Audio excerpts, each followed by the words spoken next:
എന്നെ താഴ്ത്തിക്ക് വലിച്ചിടല്ലടാ, ഇവിടെ എഴുന്നേറ്റ് വാടാ.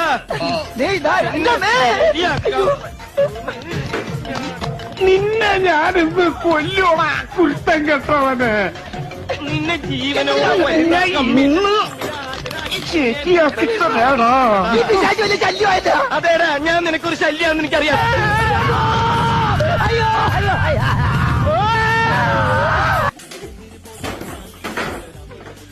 എന്താ ഉണ്ടായേ? എന്തിനാ ആളുകൾ പടക്കം പൊട്ടിച്ചേ? ഇന്ന് വിഷുവ. ഇതേതാ സ്ഥലം? കാലെടുത്ത് കുത്താൻ നിവൃത്തിയില്ലാത്ത വിധത്തിലാണല്ലോ ഈ സ്വാമി ഇവിടെ ഗ്രില്ല് വരച്ച് വെച്ചിരിക്കുന്നത്. എന്ന് വെച്ചാൽ മനുഷ്യൻ നടക്കണ്ടേ? വേണ്ട, ചവിട്ടണ്ട. ഇതല്ല, ഇതിനപ്പുറം ചാടി കടന്നവനാണ് ഈ കെ ജോസ്. കുരുത്തക്കേടിന്റെ കൂടാണ്, അടുപ്പക്കാരന് തേനാണ്, വെളുക്കുമ്പോ തൊട്ട് പാമ്പാണ്, വീട് വീടുക്കുള്ള ജോയ്.